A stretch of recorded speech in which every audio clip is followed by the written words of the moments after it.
So, how big is an image? Size and resolution can get a bit technical, but it's really simple.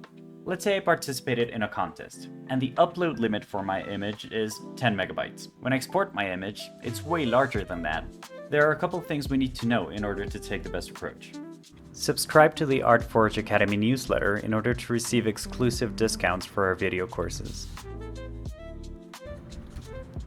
What you're painting in Photoshop is pixel information, and it is measured in pixels.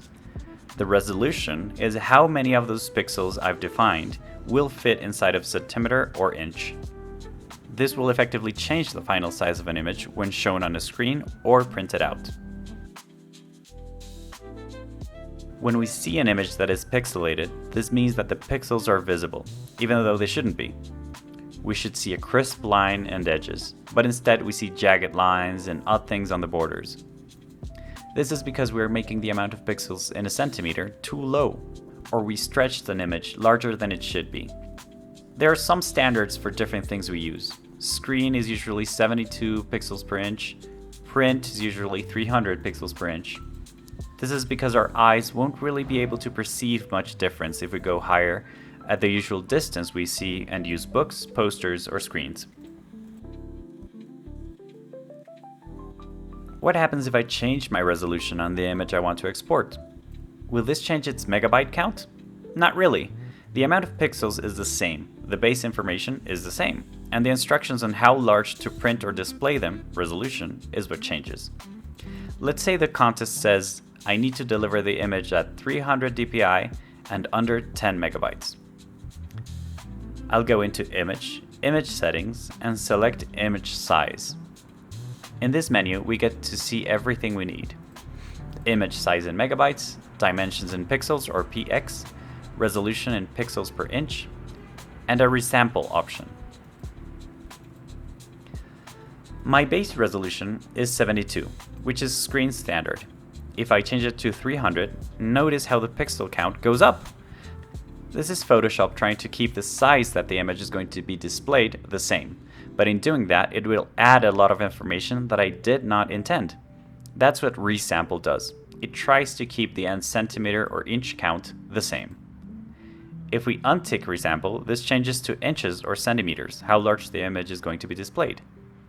And when we change the resolution, notice how the pixel count stays the same, and of course the image size remains the same amount of megabytes. But the size in centimeters gets lower. So, to have a smaller image, we have two options. Having a smaller image will always mean losing information, so we can reduce the pixel count right to the edge of the size we want, or we can compress the image.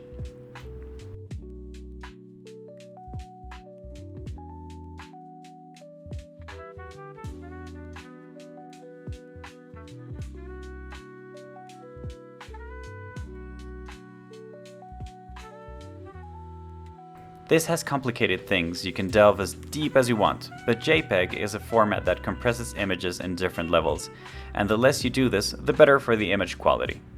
JPEG was designed to remove information that is the least important for our eyes.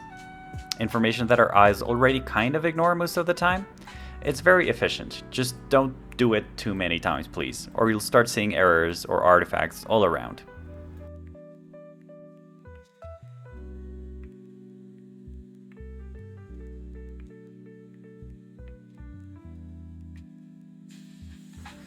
And that's it. So when someone asks you how large an image is, digitally, tell them the pixel count, and approximate it in Ks, which means thousands. So 4K is 4,000 approximately.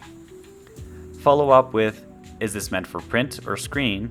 And that way you know what resolution you'd be working with.